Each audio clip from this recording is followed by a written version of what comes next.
There was recent research I read recently from McKinsey, and it showed with the use of ChatGPT, chatbots, it has increased the process of doing a presentation by 40%. Wow. You came to Pakistan Association over here. It was your first time here, I understand. How did you find the facilities and everything? I find Dubai Pakistan Association a truly fantastic facility. I am truly impressed by the medical facilities here. The younger generation, they seem to think ChatGPT will solve everything, and they get script, and the audience get a sense that it's not real. So it has to be used as a tool that supports, that enhances, but doesn't take away. Education, in my opinion, has lagged behind. AI has just totally taken over since December 2022. The key challenges, I think, in education is assessment. Where do you see opportunities in the education space with AI, with technological advances for entrepreneurs? What are the things they could look at? I think there are many opportunities because we're obviously in the experimental stage and it's still very new. If we take education, I suppose from young learner education in the developing world, there are huge opportunities. I'm looking for someone with the skill set of understanding AI and a little bit of coding and a little bit of design, content creation as well. You know, all of these new themes are coming out which are very relevant. And also I'm very aware of the fact that where I would have had to hire 10 people in the past, I might be able to get the job done with 3.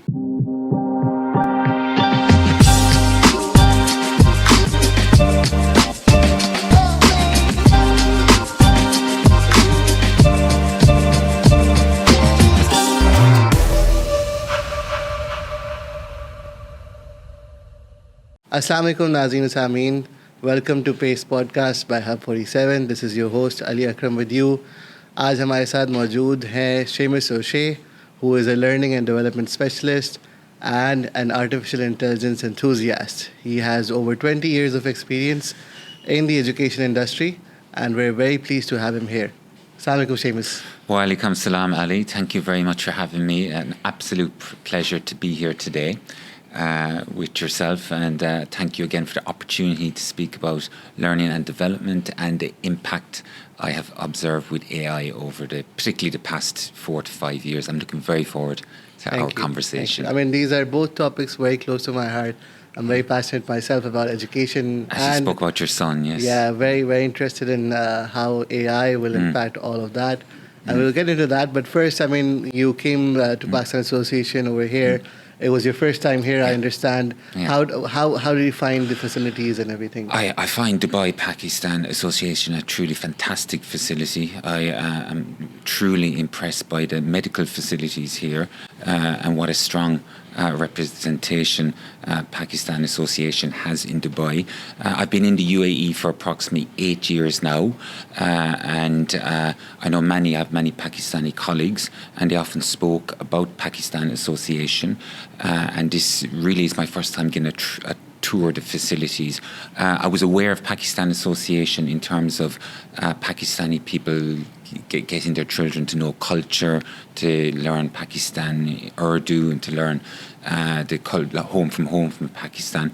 But what really stood out today was the medical facilities and the support the Pakistan Association offers not only Pakistani nationalities, all nationalities, and it really lives up to my experience of Pakistani people that I knew from the UK, and hear how warm and welcoming and helpful they are. So thank you for such a fantastic tour. And thank you for your very kind words as well. I mean, it is a source of pride and honor for all of us over here as well to be able to accomplish something like this. I mean, it is definitely not possible without the efforts of a lot of people who are very dedicated and hardworking. And we're a small part of the whole thing, and it's truly fascinating to behold when it comes together like this. So tell us a little bit about yourself, your background. So, as you said, I'm originally from Ireland. I grew up in a city called Cork in the southeast of Ireland. I went to university in the UK in a place called Huddersfield, near enough to Manchester. Yep. I studied business and economics, and then I moved to London and I started working in business and logistics. And something I never really clicked with it. And I was always interested in learning and development.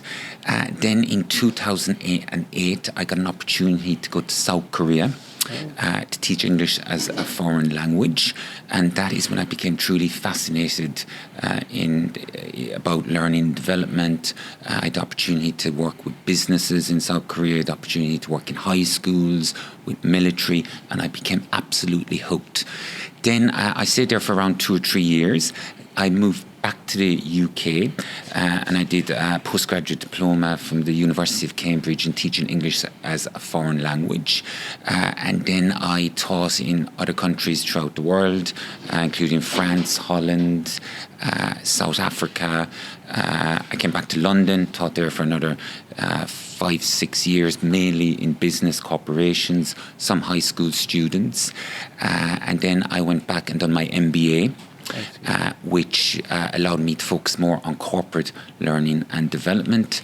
Then in 2007, I got a unique opportunity to come to the UAE to work for a highly established educational organisation here. I grabbed the opportunity and have never looked back since. So, Masha, you've got a very diverse and, I mean, geographically as well, you moved around a bit. Yeah. Definitely gives you a lot of perspective. Huge perspective. I mean, traveling, people say, but when you go and actually spend some time in all of these different places, must have given you a lot of perspective on cultures, different models or, norms that people are used to in different places. And I think... must have shaped you as a person. I mean, It shaped me hugely as a person. It made me more open. At one point, when I first left home, I was very shy. I was very reserved.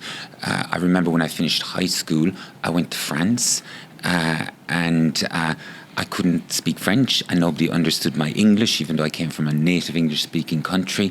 And then I had a pivotal moment where I decided, am I going to push forward or go back? And then I said, I'm going to give it my best. But as a person, it shaped me, open to many different cultures. And that's why I think I became really interested in learning and development. What I really liked about when I was teaching in multinational classrooms is you had nationalities from Pakistan, from India, from Russia, and I saw the evolution of education and how that impacted, how different models around the world impacted on the individual when they came for English lessons or presentation skills or corporate training, and that really fascinated me. So it has a huge perspective. Definitely changed me as a person, and my perspective on learning and development, and particularly in the UAE, it has helped me greatly because there's so many different nationalities here. Yes, fantastic. I mean, we'll definitely touch upon another subject besides AI, which is how you manage to upskill, let's say, your students, because you talked about presentations, corporate skills, corporate training as well. And with our entrepreneurs as well, one of the key focus areas in our incubation program is to be able to pitch better, present better, be clear in your communication as well. Yeah. I'm sure you'll be able to give a few tidbits on that as well. Definitely, yeah. Just going back to your point about presentations, in corporate training, it's the biggest request we get all the time. Somebody has a boss, they've moved to the UK, they've moved to the UAE, they're working for a big corporation. Their manager says to them, you need to do a presentation in English and we need it by next month. They panic. They haven't prepared before. They're not used to doing it in English. So that's when we usually meet them for the first time. Now, what the impact I've seen with AI in that is it kind of acts as a catalyst for a catalyst in the in the process. It speeds up the whole process of them. So, for example, they get a presentation before, they do their research, they prepare the slides, they'd have to spell check it, they'd have to predict the questions. What AI does there is it helps them with the research. You have Grammarly, ChatGPT helps them with the scripts. Yes. You have the video. They can do a video, ChatGPT or other AI analyze the video, so it actually speeds up the process. I think there was recent research I read recently from McKinsey, and it showed with the use of chatbots, it has increased the process of doing a presentation by 40%. Wow. I can definitely testify to that. I give a lot of presentations at my role as well, and you always get to a point where either you have fatigue, or you get writer's block, or you're not quite sure where to go from there, from a certain point to kind of take the point home, and I end up just nowadays I end up having a conversation with ChatGPT, and it's just to clear out those next steps, and it helps immensely for sure. For sure. It's like a coach, but the most important thing with what I have seen now is that it enhances the process, but it can't take away the human element of it, that originality, and the audience still wants to see something of you, particularly with the younger generation. They seem to think ChatGPT will solve everything, and they get script, and the audience get a sense that it's not real.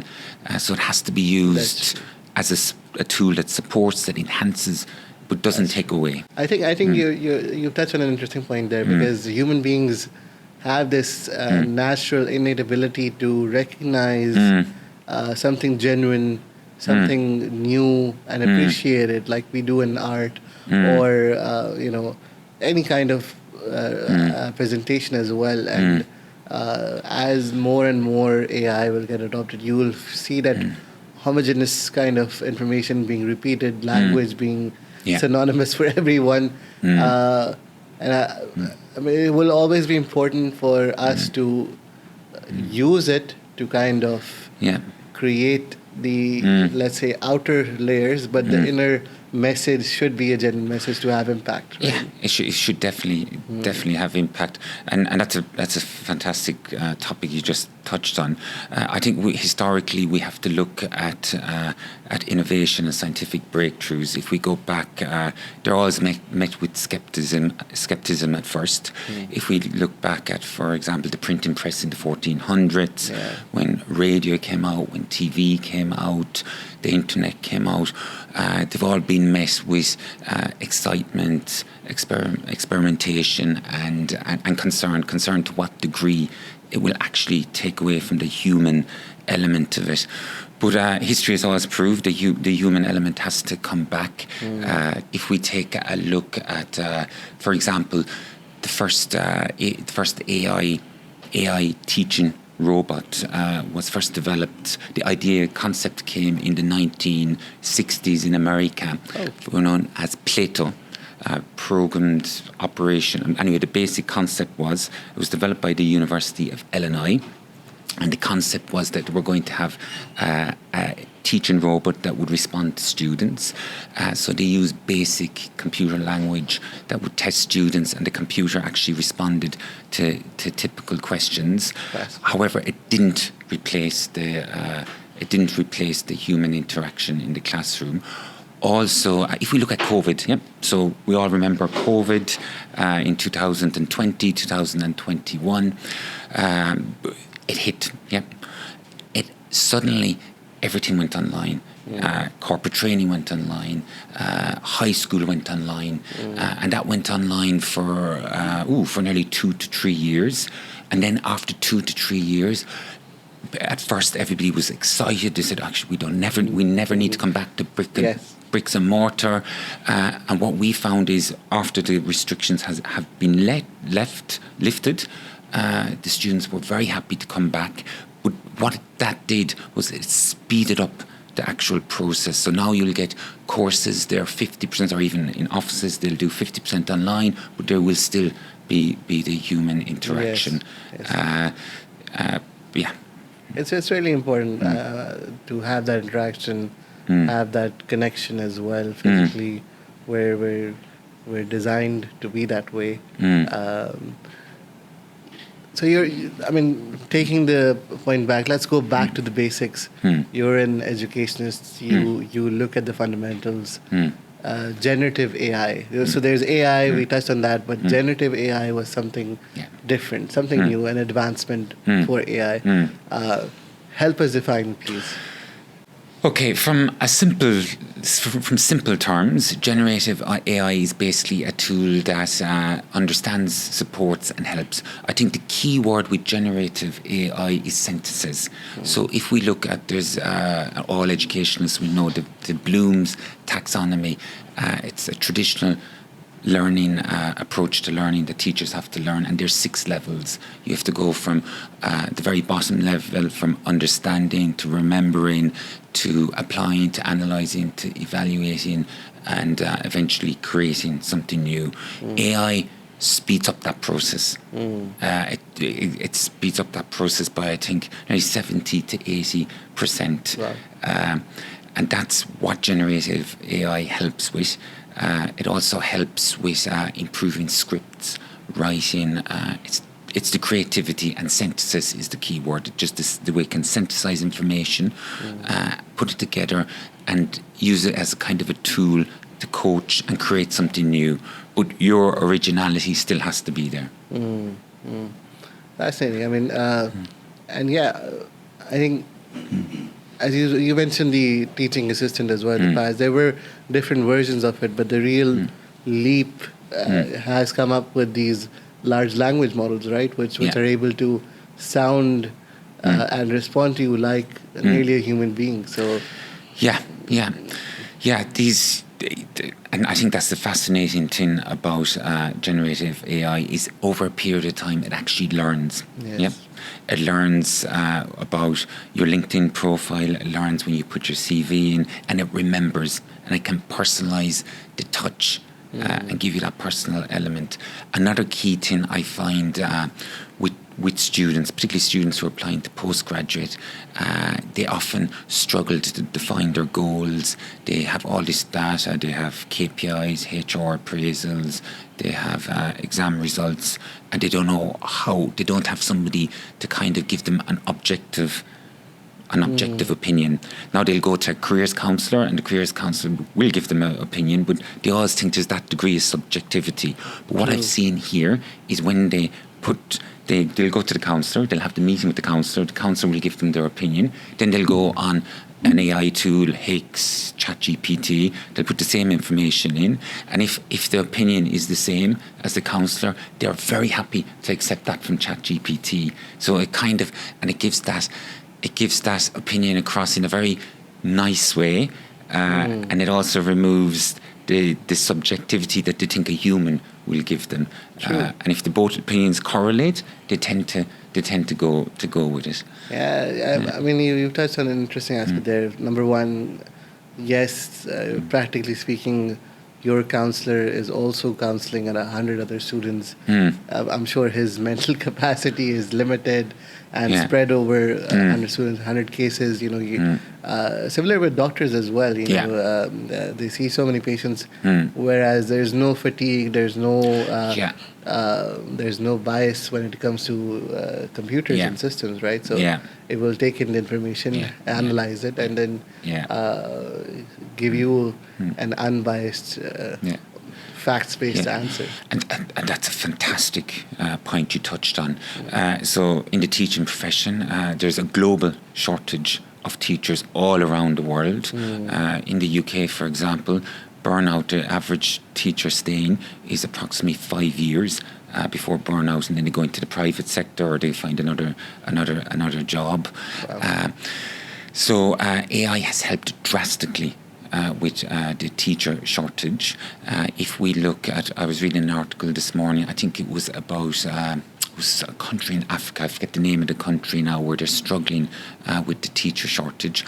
What AI has done has supported the teacher in the classroom by allowing them to analyse scripts, by supporting with the paperwork, and is supporting them in that sense. However, there are a lot of obstacles to it as well. Sometimes we give the wrong information. Yes. The issue is people will they seem to trust if it's not written down on the computer. Sometimes they trust that more than a human being. As you know, you can have a fantastic doctor, can be a great clinician, Yes. and maybe they might give you the information in a very hard way, but they're still a fantastic doctor. Yes. But somehow ChatGPT will give it in a nice way, and they seem to take it more from ChatGPT. So it removes the kind of the tiredness. But there are lots of obstacles as well. The internet connection has to be absolutely excellent in Yes. developing countries. That's always a challenge. Yeah, always a challenge. Yeah. Yeah. No, and another way, it might help students or entrepreneurs as well is you kind of develop a traditionally speaking, you had an idea in mind. You would develop it further, think about it, write it down. Coming back to learning as well, what I feel, especially in developing countries, you would be able to get a higher level of education from a not a very high level of educator. You know, exactly. Which is also a big impact, right? Yeah. Because What do you think about that? It has. I mean, you hit the nail on the head. To be honest with you, again, we're going to go. I'll bring you back to another point in history. So, if the personalisation of basic education and between those who have and have not. So, there was a very famous research project done in the 1980s, in I think 1984 in New York, where they compared students who have one-to-one lessons to students who don't have one-to-one lessons in a class. And they found the students in 1984 who had one-to-one lessons with a teacher. The teacher was able to adapt to their strengths, their weaknesses, be able to encourage them. They improved 2 standard deviation than students who didn't have it. And this has always been a dilemma, not only in education, in countries like in Africa, where you just don't have the teachers, in many parts of the world, where there's a social, here in Dubai, where there's a big those who have and those who have the education is you have to pay for it, and it's very expensive, we know. So what has really helped with this solving the 2 sigma problem has been AI, particularly Khan Academy. And that has really equalised the playing field.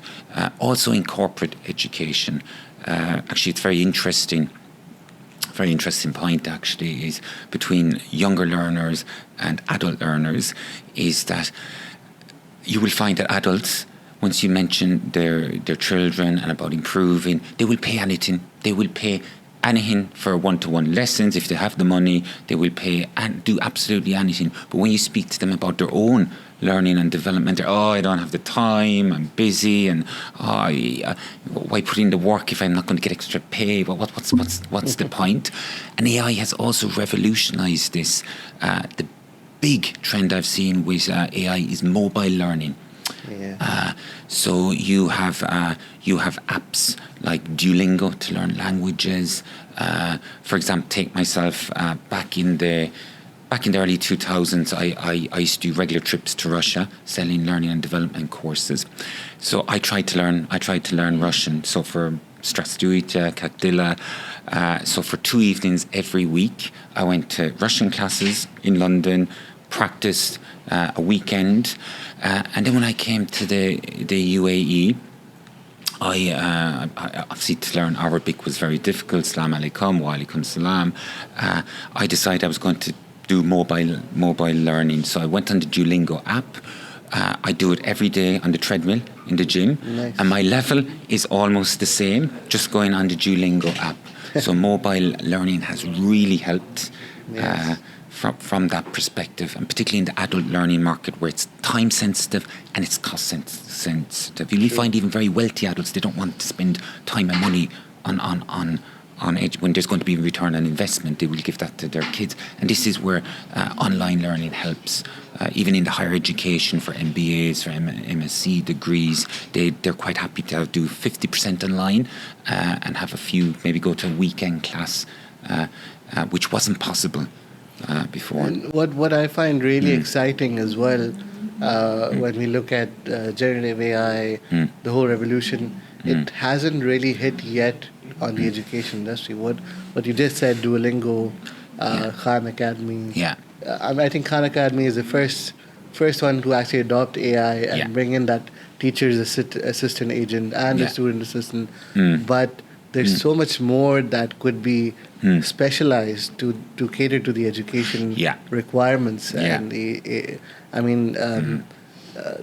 there's Khan Academy. There's also an example in Pakistan called Noon Academy, which basically is a localized version, very similar model, but it's a localized version where they can take you through the local curriculum from start to end. But I can only imagine what they could do with incorporating AI into the whole equation as well. How much more impact they could have, Yeah, huge impact, and actually you touch on the challenges. So education, in my opinion, has lagged behind. AI has just totally taken over since December 2022. The key challenges, I think, in education is assessment. It's behind the times. So when AI first came out, I think around November 2022, I remember there was a university in Australia. I won't name the university. They immediately said, "Okay, we're suspending all coursework. Everybody has to come in and do an exam." Obviously, that can't last. That can't last forever. What I'm sure a lot of universities professors are struggling with now is, well, to what degree is it original or not original? Yes. And students will debate, and there'll be you'll have to prove it. So that's a key challenge in terms of assessment. However, I have seen some professors use it exceptionally well. So before they would give, say, maybe a case study, whether it was in medicine or whether it was in business, and the whole class would come together, work as a group, problem-based learning, they come up with a solution. Now what the professor does is they give ChatGPT, Microsoft Chatbot, they give Hicks AI, they put the case study into all the chatbots, they come back with the answers, and then they give all the answers from ChatGPT, and they get the students to analyse and pick weaknesses with ChatGPT. So they've actually reversed the process. That is really interesting. We're still very much in the learning stage, in the experimental stage of that, but it will have to change. It will, because I'm very happy as an adult now, and I'm doing a postgraduate qualification in strategic learning and development.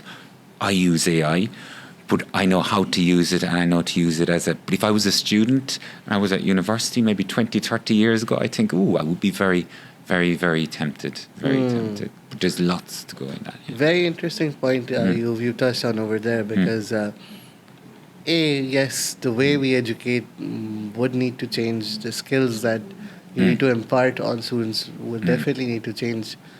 But you don't want to, or maybe that's an argument that you need to make, that you don't want to deprive students of those basic skills of research and reading in general, and writing. Oh my God, my son, let me try to get him to write a single page now.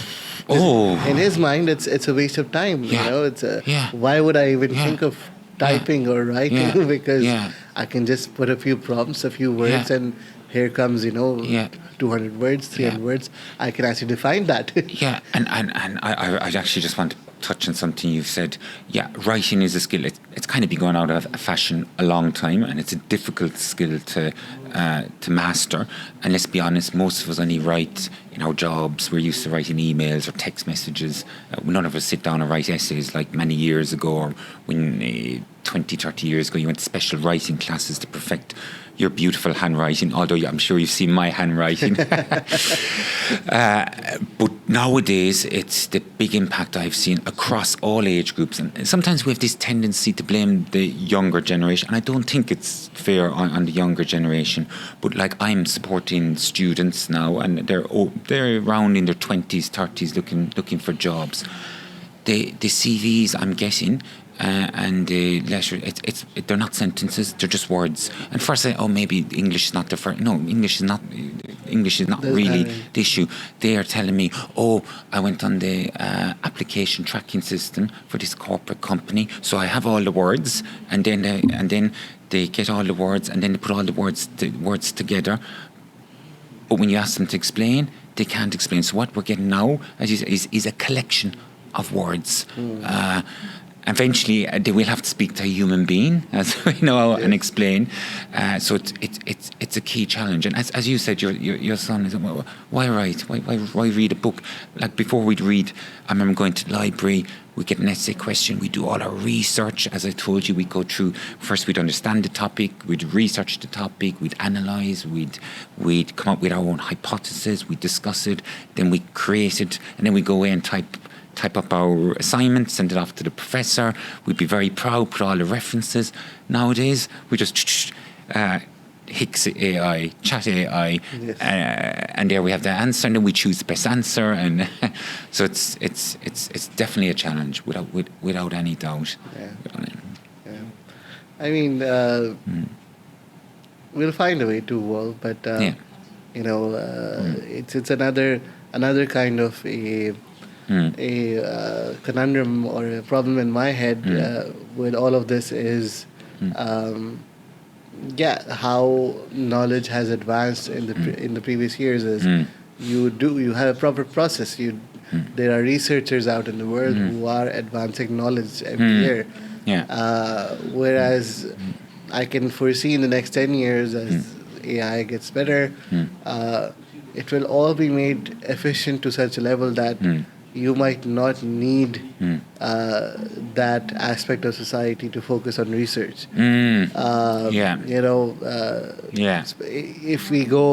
If generative AI becomes general AI, which is the next phase, and we have a few advancements in processing capabilities, computers would become more efficient than humans. But then you have the risk of losing the human touch or creativity, right? In all of this. So there's a huge risk of losing creativity and maintaining that creativity.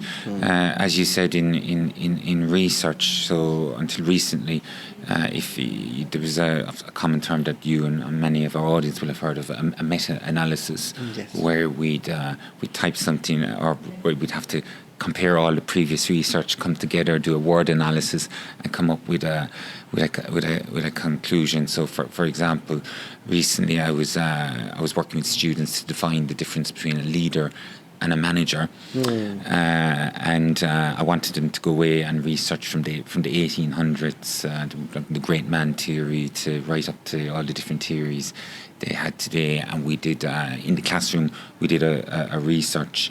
And anyway, the outcome, I gathered all these papers, around 20 papers. They went through with a pen and they highlighted with the pen, and they picked out the keywords. So, like, a manager uses control, a manager has authority, a manager has ability to motivate us, whereas the leader focused more on the kind of interpersonal skills, the communication skills, dealing with the complex, dealing with different complex situations, ambiguity, uncertainty. So then the class was around 1 to 2 hours. Now, they did have a break in between, so I don't know to what extent. So after we finished the class, they came up with a definition for a manager which mainly focused on control, on achieving the objective, and implementing a system in a company. And then they came up, the key difference with the leader is the leader had the interpersonal skills to interpersonal skills to deal with different stakeholders in the organisation. And then after, I got the class to go on ChatGPT and look for the definition, and their definition matched, but it took them maybe 2 to 3 hours to get the same definition by going through the stages of analysis. The question is, that was a huge process, and it took a lot of creativity on their behalf to have to read. Yes. And it's trying to, and I kind of agree with them. Why bother do this when we have it? So the skills, we're going to lose a lot of skills. It's like in the Industrial Revolution, when everything became moved into factories. We lost trades, we lost different things, but you will find they will become unique skills, and they'll resurface. They'll resurface in another way.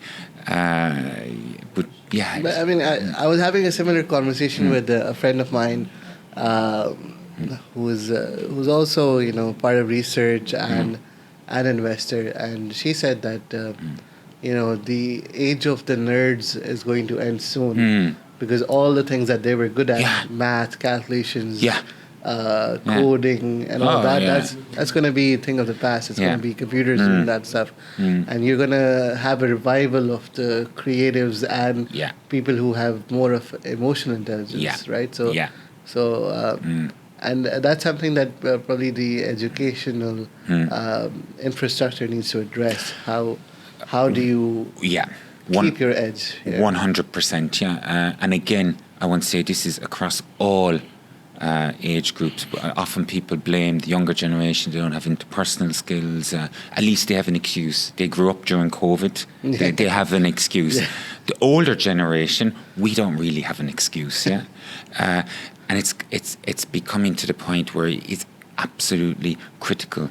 The personal touch, the interpersonal skills, even from big corporations I'm seeing now, you send off your CV, students get very annoyed that they didn't get a reply back, or they got just one sentence back. There was no thank you, there was none of this, and this is getting lost. And education has a big part to play in that. So nowadays, I think education has worked very well in the sense they've tried to develop the presentation and the corporate presentation, and they've done that with virtual reality in the classroom, but they haven't extended it to other situations like developing negotiation skills, meetings, meeting skills, conflict resolution. You will find they do lots of case studies on it, but they actually don't develop that. Now AI or virtual reality can help with that, can simulate situations, can 100%. Give them feedback. But then again, and it gives that experiential learning, which they don't get. And it creates a safe space to experiment. A safe place to experiment. But at the end of the day, nothing beats the real thing, and originality they will at some point have to show their originality, their true person, and what kind of uniqueness they can get. But yes, common courtesy and politeness, unfortunately, across all age groups, I have seen it's going in text messages, and it's definitely something that has to be reinforced time and time again. So Hub 47 is a platform where we encourage development, learning, entrepreneurship. Where do you see opportunities in the education space with AI, with technological advancements for entrepreneurs? What are things they could look at? I think there are many opportunities because we're obviously in the experimental stage and it's still very new. If we take education, I suppose from young learner education in the developing world, there are huge opportunities, particularly where there are teacher shortages, and as you mentioned yourself, where the teacher themselves doesn't have a very strong academic background, and that's where AI tools can become more focused on the algorithm can become more focused on actually what the student needs, as opposed what's out there now is very, very general, and as an educator you will read through it and go, what they're saying is right, and the student will pick it up as right, but it's not giving them the right approach. So there's a huge area needed in terms of research from that. Another thing, I suppose, again, particularly I'm touching on developing countries, is something very basic, is interconnection, or internet connection just isn't there. It just isn't there to support to support these platforms. That's something I think that requires a lot of investment in terms of training. Teachers and training, educators and corporate trainers, it can help immensely in how to use it in the class with students. Again, and another point you touch on, another huge area for development is in terms of augmented reality and virtual reality. There's two areas I've seen where it's been very effective. In one area, as I said, in business and developing presentation skills. The other area is in medicine, where a lot of medical universities are now eliminating the dissection of the dissection of the human body. Cadavers, direction of cadavers. One, because it's very expensive. There's a whole ethical issue around it as well. And now they're using AI to simulate that with smells, and there have been huge advances in that. But I think there's a long way to go in terms of using it to develop skills. One is because it's quite expensive, and another big thing is in terms of training instructors how to use it. You've got to think you've as an instructor, you learn over 20, 30 years, and we become guilty. My way works best, and we become, I know what works best. And then AI comes along, and it's challenging absolutely everything. So I think kind of implementing it into education, supporting structures, how to use it effectively, and best outcomes in terms of skills. But virtual reality, augmented reality has a long way to go. There's another thing that I found very fascinating was the creation of digital twins as well, which is part of the augmented reality space. But essentially there was a course on aircraft engineering and maintenance, where they had a replica of a engine, and then the students would basically train on that, identifying parts. Also, the system would assist them identifying through the manual, placing it where, because the aircraft had like thousands of pages of manuals, and figuring out where to go, where a certain component goes. And I want to touch on that. You touched on another fantastic point. So before the era of AI, most companies had an LMS, a learning management system. Yes. Now that basically is one size fits all, and that works very well, as you said, in airlines or in health and safety, where we have to tick the box. We did health safety, we did the training, even though we didn't need to be doing it for 20 years. We've been doing the same thing. And LMS helped with that because it gets all the data, all the statistics, and it's needed for external audits. However, one size doesn't fit all in learning, and this is where AI has come in with the development of LXPs, learning experience systems. Right. You will find what that does is companies like airlines, they will have the old LMS, which can keep all the secure health and safety training, aircraft maintenance training, and then they can use the learning experience system to actually develop skills in terms of specific, pick up on the strengths and the weaknesses of the engineer. So, for example, you will input into the LXP all their appraisals, their KPIs, their reports, and we'll come up with a strength and weakness, and then it will allocate specific learning and development to that particular engineer.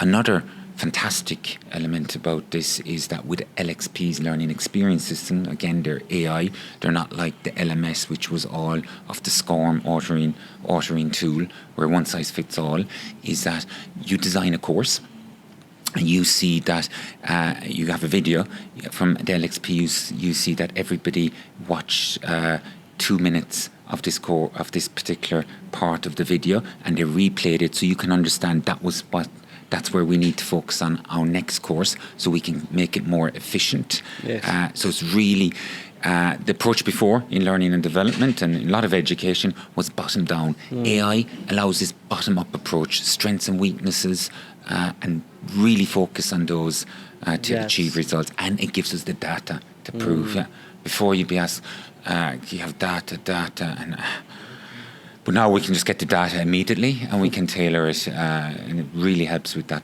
bottom-up approach. Yeah. Okay, so I mean, the world is changing. You and I are now old folk, dinosaurs. I know. Dinosaurs. The grey hair. Got it cut off this weekend.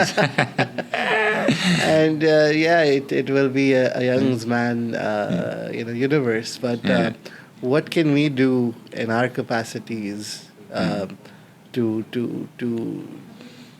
identify the personal learning requirements, the personal development requirements, to stay relevant in the next decade or so? Well, I think the first thing we can do in any huge period of change, obviously any change or any big shock in life comes with a certain part of resistance. And when I first saw AI, I was like, I'm not using it. I can use my brain. I think accept it's going to change and embrace it. Yeah. First of all, realize there is going to be a period of change. We're going to have to change where we work. Obviously, there's that anger because we've grown up. We went to university. We were told it's this model. We've been told now, and now we're being told no, it's completely something different. I think accept it. I think embrace it. I think get involved in projects. What I'm doing at work that involve applying AI in any aspect of your job, because every job is going to change with AI. Also, I think we've got to change our view. We've got to see this is an opportunity. Yeah, this is an opportunity. I remember, again, given my age, I remember in 1995 when we had disk operating system and Windows 95 came out, and how user friendly it was. And at the time I was going, I'll just use disk, and I didn't really embrace it. And it was when I went to university 7 or 8 years later with a book in the library. I was trying to figure out how to use the internet, and I'd wish back then I kind of embraced the internet more. But now I've seen this AI is now this time to embrace it, learn as much as you can, and your view towards AI has to be just take the opportunity. Whether you work in medicine, whether you work in accounting, in finance, it's with all emerging technology, it's so hard to keep up, right? Impossible. Because you get used to a certain system, and then you realize, there's a better one now, and you kind of need to figure out what to do. I mean, I face that myself. There's something now specifically different for video creation, image creation. Voiceover is a different system, so it takes time for all of that to get consolidated. But in the meantime, we have to do a lot of work, right? We have to do a lot, and again, I laugh when you say that point, because as you know, MS Excel, I used to be like, so they'd have MS Excel 2003, and I say, okay, I'm not going to buy Excel 2005, I'm not going to buy Excel 2010, I don't even know what Excel we're on now. So I'd be using the old Excel until at work IT would come to me, you have to change, because I try and delay the whole process of having to keep up with the different Excel until my spreadsheets didn't open and anymore. But now I find with that, having a mindset like that, is by the time I go to the latest, the most advanced, I've lost out on a huge amount of learning and the intricacies as we go along that we learn with experience. And now with AI, okay, I was using ChatGPT, then I was using DeepSeek. I came across Hicks last night that uses cloud, and I'm seeing what works and what doesn't, and doesn't work. And I think you just got to go, and there will be a long time before we get some stability. But yes, it can be exhausting. It can be exhausting having a new system every week, every day. Another interesting impact of all of this would be how you're in the corporate environment, since you're also training professionals out there, how they would hire and develop their teams would change significantly, right? Because you're looking for, I know if I hire someone in operations now, I'm looking for someone with the skill set of understanding AI and a little bit of coding and a little bit of design, content creation as well. All of these new teams are coming out which are very relevant. And also, I'm very aware of the fact that where I would have had to hire 10 people in the past, I might be able to get the job done with 3, right? So makes a huge impact, makes a big difference. Yeah, fantastic point again. It has a huge impact.